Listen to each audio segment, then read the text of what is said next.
ጦርነት ይነሳል በእነሱ ምክንያት እህል የበዛበት ሜዳ ላይ አዝመራ የበዛበት ሳር የበዛበት ቦታ ላይ ከባድ መሳሪያ እንዲያሳርፉ ነው ትዕዛዝ የተሰጣቸው። ለዛ ግን ምክንያት ምን ሆናቸው እኛ ነን አይደል?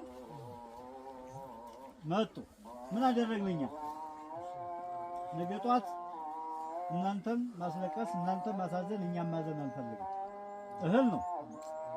እህል ከሌለ ሁላችንም ልንቆም አንችልም። ስለዚህ እኛ በዛ ልክ እያሰብን መሆኑን ጠለቅ ብላችሁ ማሰብ ይገባችኋል። እነሱም እሳት ነው የያዙት፣ እኛም እሳት ነው። ምን እኛ የኛ ቲማቲም አልያዘ አለ ሁለንተናው በቃ ከሰማዩ ውጭ ከሚያመጡት ውጭ አለ። እሱም እግዚአብሔር ይመስገን ምክንያት ይኖረዋል። ምናልባት እንደው ያው እኛ ነገር ስለማንቆጥብ አንችልም እንጂ በዚህ በላይኛውን በኩል እዚህ አካባቢ ችግር እንዳይደርስ የሚረዳን ነገር ይኖራል። ለእናንተ ግን አንነግራችሁም። እንኳን ነግረናችሁ ያው ጠንቋይ ናችሁ። እንዲሁም ያው አንብባችሁ ነገ ጧት ሌላ ካልኩት አማርኛ ሌላ ነው የሚነገረው። አያችሁታል? እየቤቱ አንዳንድ ሰው አይጠፋም ለሀገር የሚያስብ ቅድስት ሥላሴ ላይ ወይ 5 ሰው ነው ወይ 10 ሰው ነው ይህን ቤተክርስቲያን የሚያስተዳድረው። ለሀገር ለሷ ለሀገር ብሎ የሚጨነቀው ለማለት ፈልጌ ነው። ሌላው ተዳዳሪ ነው። በዛ መካከል ደግሞ ላስታ የቅዱሳን ሀገር ነው፣ ላስታ የሃይማኖት ሀገር ነው።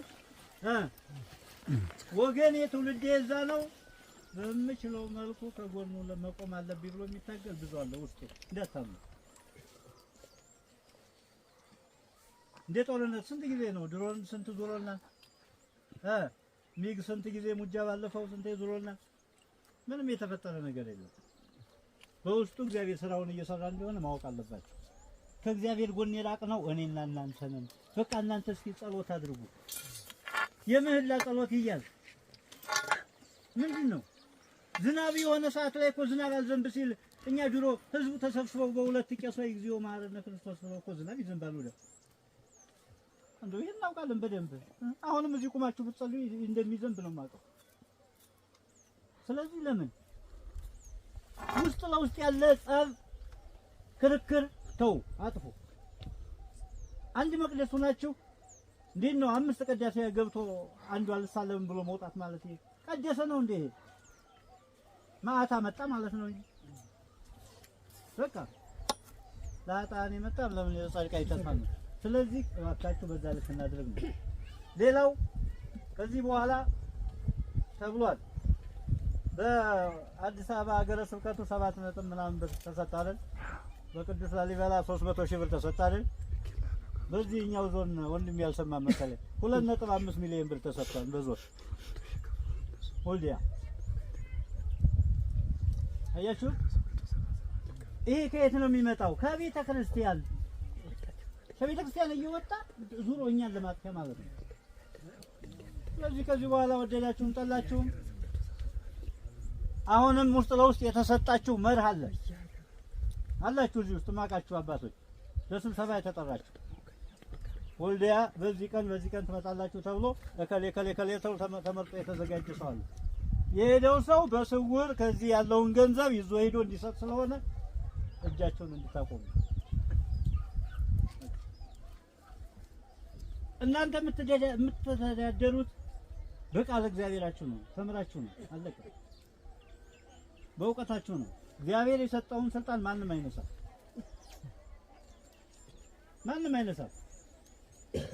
በቂ ሆነው ተስማምተው ከኛ ጋር የሚሰሩ ከሆኑ ከፖለቲካ ነፃ ናቸው። መጥተው እኛ ጋር ተመካክረው ስሩ ብለናል። እኛ አልከለከልንም። የየወረዳው ያሉ አድባራቱን መጥተን ሰብስበናል፣ አወያይተናል። ኑ ከኛ ጋር ስሩ፣ ቤተክርስቲያንን አስተዳድሩ። እናንተም ደሞዝተኛ ናችሁ፣ እንደ ደሞዛችሁን ተጠቀሙ። ቤተክርስቲያን አገልግሉ። ገንዘብ ግን ከሌላ ሀገር አውጣችሁ ከዚህ አውጣው ሌላ ምትሄዱ አይደል? የላስታ ከሆነ ላስታ ላይ ተቀምጦ እንደው አንዳንድ የሚያሳዝነኝ ነገር አለ። ወደዛ ደቡባዊና ማነው ጉራጌ ክልል ስትሄዱ እንደው ይብን የተቸገረ ቦታ ላይ እጣን፣ ጧፍ፣ ዘቢብ እንደው እንዳ ደግሞ የሌለበት ቦታ ላይ ትንሽ ቤተክርስቲያን ተሰርቶ ይሰጣል። እኛ ሀገር ላይ ላስታ ላይ እስኪያስቡት እንደው አማራ ክልል ላይ ከወረዳ ቤተ ክህነት ከዞን ለቤተ ክርስቲያን ጧፍና ዘይት ተገዝቶ ይሰጣል አለ? የተቸገረ ቤተ ክርስቲያን የለም አለ እኮ የሚገርም እኮ ነው። አስፋልቱ ላይኖር ይችላል። አያችሁ እንግዲህ ምናልባት እንዴት ባል ከተማ ነኮች ካሉ ምንድነው ሲሰጠው በአባይን በእንትን የሚያራጫል አይደል በጭልፋ ነካ አድርጎ የሚሄድ ሊኖር ይችላል። ስለዚህ በዛ ልክ ስለሆነ ከዚህ በኋላ እናንተም ጠብቃችሁ ጸልዩ። እናንተ ግዳጅ ትሄዳላችሁ ስትባሉ አተዱ ዳዊት ሊገሙ ውዳሴ ማርያም እንደው ሰላም ለኪ ይበቃናል። ሰላም ለኪ ብቻ ዲገሙልን ጧት ሁልጊዜ ማህበረ ጸሎት አድርሱ። ከዛ ውጭ ግን ከዚህ በኋላ በየትኛውም ደብር አካላት የሆነ ለቤተ ክርስቲያን ፐርሰንት ብሎ ገንዘብ ከዚህ አውጥቶ የሚሰጥ ካለ እኛ ከእጥፍም እጥፍ በላይ እንቀጣለን። ከዚህ በኋላ ምንድነው ዝክረ ቤተ ክርስቲያን ወሊቃውንት ዘኢትዮጵያ ትንሣኤ ፋና ብለን በራሳችን በላይ በአማራ ፋኖ የበላይ ጠባቂዎች በሃይማኖት አባቶች በሸዋ በጎንደር በጎጃም በዚህም በሁሉም የተዘጋጀ ስላለ በዛ ልክ ጉዟችን እንቀጥላለን። ጉዟችን ስለምንቀጥል በዚሁም እግር መንገድ የቤተ ክርስቲያኗን ጉዳይ በሃይማኖት አባቶች እናስፈጽማለን። በዛ ልክ በየአድባራቱ ለምሳሌ የሃይማኖት አባቶች ስንል ከናንተም ከዚህ ቤተ ክርስቲያንም ከየአድባራቱ ከመጣችሁት አንዳንድ ወይም ሁለት እናቋቋምና በጋራ ሆናችሁ ስራውን እንሰራለን ማለት ነው። ከዚህ በኋላ ገንዘብ አውጥታችሁ ወደዛ 2 ሚሊዮን 3 ሚሊዮን 4 ሚሊዮን የሚሰጥ አካል ካለ ይሄ ከኛ ጋራ ይጣላል ማለት ነው። ምክንያቱም ይሄ ተገቢ ስላልሆነ ለቤተ ክርስቲያን አገልጋይ ነን ብለው የሚመጡ ከሆነ አሁንም እነሱ ተስተካክለው የሚመጡ ከሆነ ከኛ ጋር መጥተው እኛ ጋር ተወያይተው እናንተ ጋር ተወያይተው ቤተ ክርስቲያኗን በጋራ መስራት ይቻላል። አልተቃወምንም። ገብቷችኋል? ስርዓቱን አልተቃወምንም። ስራቸውን ድርጊታቸውን ግን እንቃወማለን። ስለዚህ በዛ ልክ ልታስቡት ይገባል። ከዚህ በኋላ ማንኛውም አካል መጥቶ በቤተ ክርስቲያን የሚጠይቃቸው አካል ካለ የዝክረ ቤተ ክርስቲያን ወሊቃውንት ዘኢትዮጵያ ትንሣኤ ፋና አቡነ ጴጥሮስ የምትባል ራሷን የቻለች ሻለቃለች። ከኮሩም ከእዙም ከሁሉም ጋራ ተነጋግረናል። በዛ ልክ ትመጣለች። የምትጠየቁትን ነገር በሷ ልክ ትእዛዝ ትፈጽማላችሁ፣ ታደርጋላችሁ። ምናልባት እዚህ ቤተ ክርስቲያን ላይ 200 150 ከሆነ የምትባሉት በዛ ልክ ላትጠየቁ ይችላል። ለሻለቃዋ ቀለብ ከሆነ 150 ጉቾ ስንዴ፣ ምናልባት 100 200 ትገብሩ ከሆነ 15000 ብር ልታደርጉ ትችላላችሁ። ከዛ በላይ ያለው ገንዘባችን አይመዘበርም፣ እናንተ ጋር ይቀመጥ። ገብታችኋል? ግልጽ ነው። በቃ በዛ ልክ ነው የምንሄደው። የበላይ አካላት ነው የቤተ ክርስቲያን ነኝ ከሃይማኖት ከፖለቲካ አልገናኝም እኮ ብሎ ደፍሮ የሚመጣ ካለ ይምጣ። በዚህ መጥቶ የማያስተዳድረው ለምንድን ነው? እኛ ለስብሰባ ስንጠራቸው እኮ ስንመለስ ከዚህ ያሉት ምን ያደርጉናል? ለእኛ አታስቡልንም እንዲህ ያሉ አሉ። አያችሁ? ስለዚህ ገንዘብ ሰብስበን ለእነሱ መስጠት አስፈላጊ ስለማይሆን በዛ ልክ ልንጓዝ ይገባል ነው። ሌላው ምናልባት ከዚህ በተጨማሪ እንዳልኳችሁ የምህላ ጸሎት ጊዜያቶች መውሰድ ያስፈልጋል። እየደብሩ ደብዳቤ በተጻፋላችሁ ቀን እንደዚህ ዛሬ እንደተጠራችሁ በደብዳቤ ጻፍላችኋል። በዛ ቀን ለ7 ቀን ከሆነ ለ14 ቀን ከተባለ በዛ ልክ እንድትፈጽሙልን በዛው ጥሪያችን እናስተላልፋለን ማለት ነው። ግልጽ ነው። ከዛ ውጭ የቤተ ክርስቲያን በቤተ ክርስቲያን ላይ አሁንም ማህበረ ካህናት በዚህ ችግር ጊዜ በዚህ አስከፊ ሁኔታ ጊዜ ከህብረተሰቡ ጋራም ልትጣሉም አይገባም። ብዙ ማህበረ ካህናቶች አላችሁ። ደሞዝ ካልተጨመረ ቅዳሴ አንቀድስ ቅዳሴ እንደፍናለን እየተደፈነ እኛ ደሞዝ ተከፍሎን ነው እሳት የምንጠጣው። ራሱን ቅዳሴ አንቀድስም ተምራችሁ ነው እናንተ። ቃለ እግዚአብሔር ነው፣ እግዚአብሔር ሰጥቷችሁ ነው። እግዚአብሔር የሰጠውን ቃለ እግዚአብሔር አፋችን ቢለጉመው ምን እንሆናለን? ይቀር የለም አፍነነው ቀለሙ እንዳይወጣ። ስለዚህ ደሞዝ አንሶኛል አልተከፈለኝ ቤተክርስቲያን ደፍናለሁ። ቤተክርስቲያን አላገለግልም። ከመርጌታ ከቄስ ከዲያቆን መዘመራት ሁሉም በተቻለው አቅም ቤተክርስቲያን የማይገኝ ከሆነ ይሄ ሻለቃ ተከታትሎ እርምጃ ይወስዳል። አቡነ ጴጥሮስ ሻለቃ ተከታትሎ ውስጥ ለውስጥ ይሄ የምላችሁ ሻለቃ ግን ሁሉም ዲያቆን ነው የተቋቋመው ማለት ነው። በአባቶች ነው የምትመራው። ዲያቆኖች ናቸው፣ ቄሶች ናቸው። የቤተ ክርስቲያን አገልግሎትን በዛ ልክ ልታስኬዱ ይገባቸዋል። ስለዚህ ጥንቃቄ ይኖራል። እናገልግል። እንደው ተውትና በመከራ ጊዜ በችግር ጊዜ እኮ ወገን የሚባለው ለምንድን ነው የሚለየው? እከሌ ወገን ነው እከሌ እንዲህ ነው ሰው ወድቅ ያነሳኛል የሚባለው ለምንድን ነው? በችግር ጊዜ አይደል? ከዚህ በላይ ችግር ምን አለ? ለኔ የመጣው ያንተ ልጅ እየቀጠፈ እየጎተተ እየቀበልክ ነው አይደል እንዴ? ለኔ ብቻ ብሎ አይደለም የመጣው ለሀገር የመጣ ነው። እኔ ቀድሜ ስለነቃው ሊሆን ይችላል። ነገ ጧት ሁላችንም በዛው ልክ ነን። ስንት ወንድሞቻችን እስኪ ሁሉ መስክ ላይ ስንት ወንድሞች አጠተናል? አላጣችሁም? በማይገባ ሁኔታ ባሰቃቂ ግድያ መልክ ረጋፊ ነው ወጣትነት ማንኛውም ነገር። ስለዚህ በዛ ልክ ስለሆነ ሁላችንም ልንገነዘብ ይገባናል። ከኛ ጎን ቆሙ፣ በሌላ አይደለም። እስኪ ጸሎቱን ጸልዩትና ለነሱም ከረዳ ለኛም ከረዳ ታዩታላችሁ። ለማኝ ነው የሚረዳው መቼም ለማያምን ሰው አይረዳም አይደል እንዴ? እኛ ማኞች ነን። እኛም አገልግለናል አይደለም? እዚህ አዲስ አበባም 7 ዓመት 8 ዓመት አገልግለናል። እናንተ እንደምትበሉት እናንተ እንደምትጠጡት እናንተ አጣጥባችሁ እንደምትለብሱት እናንተ እንደምትጠመጥሙት ሁላችንም እንደዛው ነው።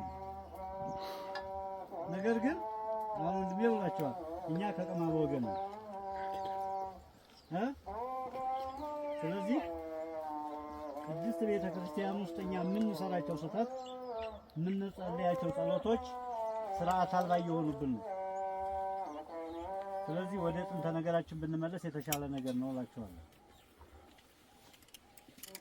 ቤተ ክርስቲያን አስተማሪ ነች፣ መካሪ ነች፣ ዘካሪ ነች።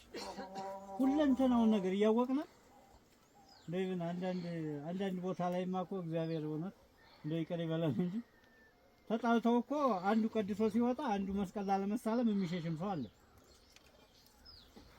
አንድ መቅደስ ገብቶ ማለት ነው። ይሄ ምጻት ያላመጣ ታዲያ ሌላ ምን ያመጣል? ቄስ ቢታረድ መነኩሴ ቢታረድ ህጉን ካልጠበቅነ ስርዓቱን ካልጠበቅነ ትእዛዙን ካፈረስነ ለምን እኛ እንፈርስም? እኮ ተገቢ እኮ ነው፣ ትክክል ነው።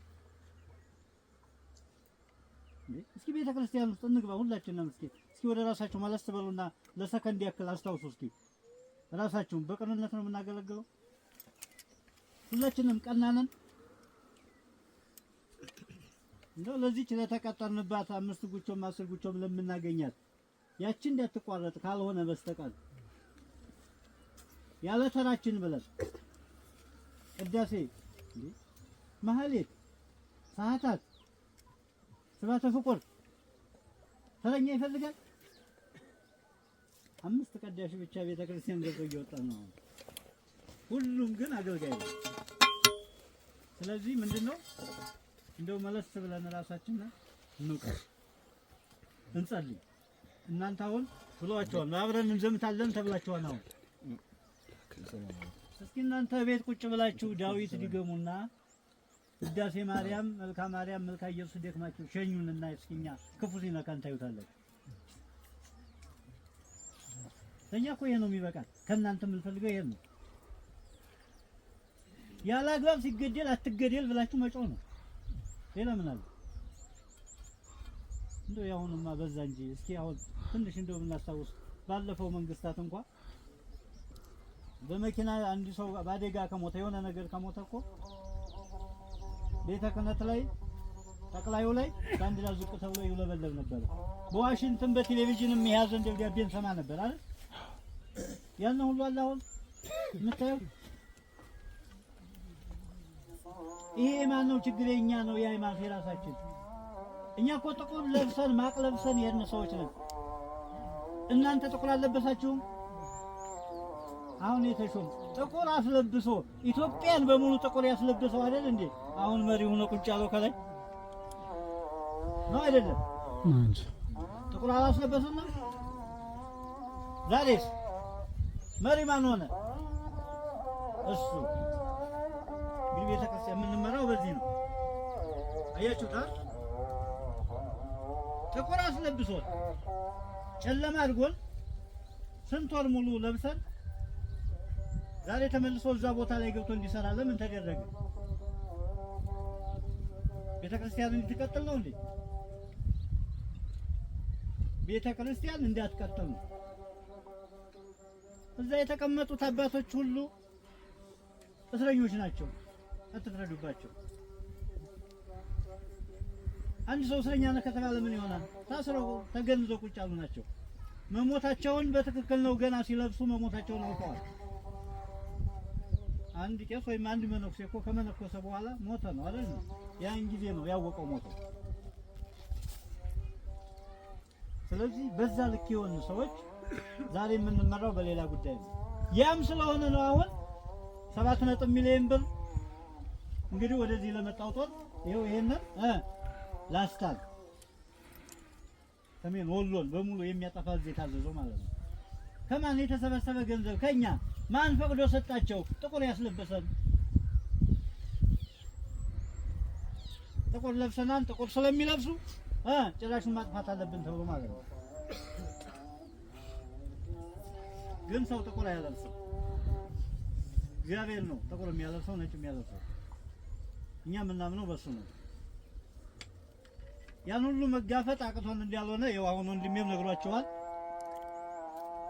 በዚህች ወቅት ተውት፣ የትም ሀገር ደርሶ ይመጣል። አጽድቷን አሁን በዜና ተነግሯል። ይሄ ግዳን ጸድቷል አይደል? ስንት ቀበሌ በእኛ ስር እንዳለ ስንት ቀበሌ በእነሱ እንዳለ ታውቁታላችሁ። እናንተ አይነገርም፣ እኛ መዋሸት ስለማያስፈልገው። ነገር ግን ዓላማው በትልቁ ትክክለኛው እንደተባለው በዚህች የህዳር ወቅት ጦርነት ይነሳል። በእነሱ ምክንያት እህል የበዛበት